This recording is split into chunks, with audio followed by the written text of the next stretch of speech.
We first begin from the Labour front, where leadership of the striking teacher union stormed out of a meeting with government over the 20% cost of living allowance.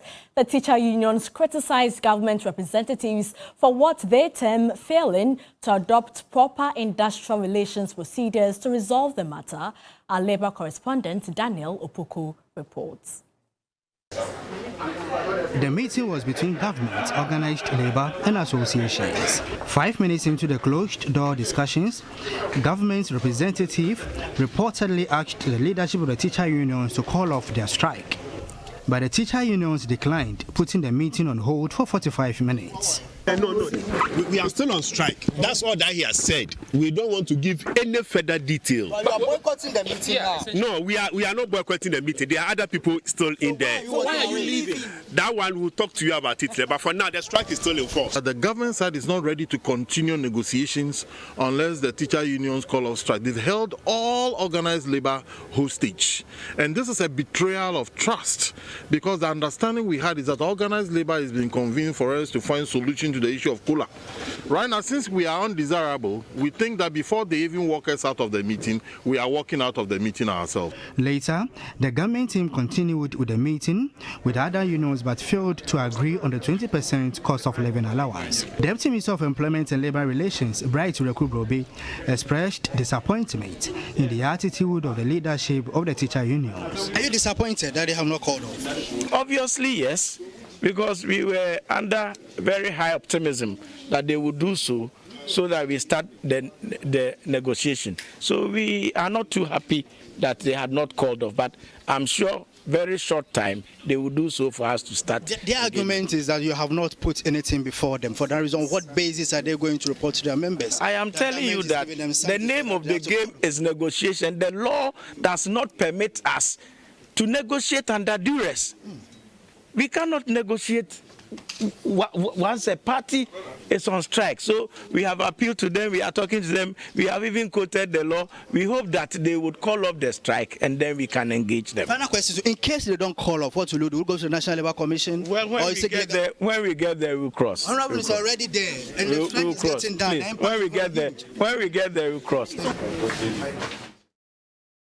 Meanwhile, the president of the Ghana National Association of Teachers, in an exclusive interview, lashed out at the government representatives at the meeting for showing bad faith.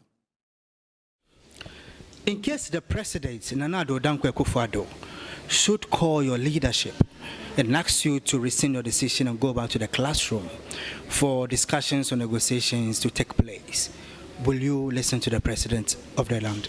The president has already spoken. I think last Saturday he made a plea.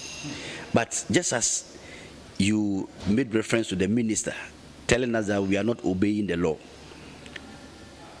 so is there not a law? Is there not a law that the government is rather pleading that we should go back to the classroom? I think the approach of the government representative to today's meeting didn't help matters. Their approach didn't help matters. Because two wrong cannot make right. Is that not it? Two wrong cannot make right. Assuming that we have heard, you are the employer. You should know how you handle your children so that at least at the end of the day, you can rebuke me when you finish everything.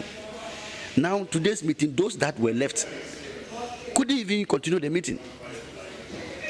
They couldn't continue because if they continue, it means they are showing mistrust. So I don't think that we are fighting with anybody. Meanwhile, there was no headway in the meeting with the rest of the groups from organized labor. Deputy Employment and Labour Relations Minister Bright Rekubrobe spoke with the news team. But let's first listen to the Deputy Secretary General of the TUC, Joshua Ansah. Today's meeting was for organized labor. It wasn't for teacher unions meeting. It was organized labor, and organized labor include all the teacher unions and all other sector unions. So if you say that you want to deal with teacher unions in this matter, a matter that affects all workers in this very country, I don't think it's fair. So I'm not disappointed that they went away. What was the earlier confusion about? There was no confusion. Are you sure? Yes. Confusion where? In the room? Yes. Okay. No, but when we are discussing, definitely some voices may be high, some may be low, but at the end of the day, we are interested in the outcome of the discussions. For the strike. Supporting what? The strike, you still support it? Supporting the strike? Yes. Oh, for now, I think that they have declared the strike, and they are still on strike.